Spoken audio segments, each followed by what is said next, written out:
Hi friends, मी Sheetal. Moms care या चॅनलमध्ये आपलं खूप खूप स्वागत आहे. आज आपण बघणार आहोत नवजात बाळांना स्तनपान कसे करावे. चला तर मग व्हिडिओला सुरुवात करूया. व्हिडिओ शेवटपर्यंत नक्की बघा. बाळाला फीड करताना तुमची पाठीला आणि हाताला आधार देऊन बसा. त्याचबरोबर तुम्ही बाळाला झोपून आरामाच्या स्थितीत फीड करण्यासाठी घेऊ शकता. बाळाला तुमच्या शरीराजवळ धरा. त्यांचे डोके आणि शरीर तुमच्याकडे तोंड करून असू द्या. तुमच्या बाळाला डोक्याला आणि मानेला एका हाताने आधार धरा. दुसऱ्या हाताने त्याच्या शरीराला आधार द्या. आपल्या बाळाला तोंड उघडण्यास प्रोत्साहित करण्यासाठी आपल्या स्तनाने त्यांच्या ओठांना स्पर्श करा. बाळाला तुमच्या स्तनापर्यंत आणण्यापूर्वी त्यांचे तोंड उघडे असल्याची खात्री करा. आपल्या बाळाला स्तनाग्राखाली घेऊन त्यांचा खालचा ओठ आपल्या स्तनाजवळ आणा. जेव्हा तुमच्या बाळाच्या तोंडाने एरोलाचा मोठा भाग झाकला जातो तेव्हा आहार घेण्यासाठी लॅचिंग योग्यरित्या असते. तुमच्या हाताने स्तनाला आधार द्या. तुमच्या बोटे एरोलापासून दूर ठेवा जेणेकरून शक्य बाळ तितके स्तनाच्या उती तोंडात घेऊ शकेल.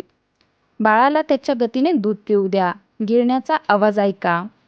जेव्हा तुमचे बाळ गिळते तेव्हा गल्प किंवा घुटघुट असा आवाज येतो. जर तुमचे बाळ चोखत नसेल किंवा गिळत नसेल तर त्याच्या गालाला आणि हनुवटीला हलक्या हाताने स्पर्श करा जेणेकरून त्यांना आहार सुरू ठेवण्यास मदत होईल. जर तुमच्या बाळाला दूध पिण्यास त्रास होत असेल असे काही दिसून आल्यास तर त्यांची जागा बदलण्याचा प्रयत्न करा किंवा दुसऱ्या स्तनावर जाण्याचा प्रयत्न करा. जेव्हा तुमच्या बाळाने फीड संपवले तेव्हा तुमच्या बोटाने सक्शन तोडून हळूवारपणे स्तनातून काढून घ्या. तुमच्या बाळाला खांद्यावर धरून सरळ बसून पाठीवर हलक्या हाताने थोपटून घ्या. जर तुमच्या बाळाला अजून भूक लागली असेल तर दुसरे स्तन द्या. जेव्हाही तुमच्या बाळाला भूक लागल्याची चिन्हे दिसतात तेव्हा तुम्ही त्यांना फीड द्या. मग ते दर 2 ते 3 तासांनी देखील असू शकते. आहार देताना स्वतःच्या सोयीकडे देखील लक्ष द्या. आवश्यक असल्यास आपली स्थिती आणि आपल्या बाळाची स्थिती समनियोजित करा. स्वतःला हायड्रेटेड ठेवण्यासाठी भरपूर पाणी प्या. आराम करण्याचा प्रयत्न करा आणि स्तनपानासाठी शक्य तितके शांत वातावरण तयार करा. ताण आणि तणावामुळे दुधाच्या उत्पादनात व्यत्यय येऊ शकतो आणि दूध देखील कमी होऊ शकते.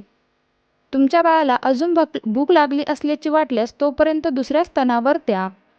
जर तुमचे बाळ दूध पाजत असताना झोपी गेले तर त्याच्या गालावर हलक्या हाताने मारण्याचा प्रयत्न करा आणि त्यांना जागे करण्यासाठी स्तन देण्याचा प्रयत्न करा. अपघाती पडणे किंवा दुखापत टाळण्यासाठी आपल्या बाळाला जवळ ठेवा आणि आहार देताना सुरक्षितपणे धरा. स्तनपान व्यवस्थित करण्यासाठी पॅसिफायर किंवा बाटली वापरणे टाळा. त्यांना सहसा काही आठवडे लागतील. स्तनपान करताना तुम्हाला वेदना आणि अस्वस्थता जाणवत असल्यास डॉक्टरांचा सल्ला घ्या. काटेकोर वेळापत्रकापेक्षा मागणीनुसार स्तनपान करा कारण बाळाच्या वाढीच्या काळात आणि त्यांना बरे वाटत नसल्यास त्यांना वारंवार आहार द्यावा लागतो. स्तनपान ही तुमच्या बाळाशी संबंध ठेवण्याची चांगली संधी असू शकते. आहार देताना तुमच्या बाळाशी बोलण्याचा किंवा गाण्याचा प्रयत्न करा. तुमच्या बाळाचे वय आणि गरजेनुसार आईच्या दुधाचे प्रमाण आणि रचना कालांतराने बदलणे सामान्य आहे. तुमच्या बाळाची रोगप्रतिकारशक्ती वाढवण्यासाठी आणि त्यांना महत्त्वाचे पोषण आणि विकास मिळवून देण्यासाठी स्तनपान हा एक उत्तम मार्ग असू शकतो. व्हिडिओ कसा वाटला कमेंट करून नक्की सांगा. चॅनलला लाईक, शेअर, सबस्क्राईब करायला विसरू नका. धन्यवाद.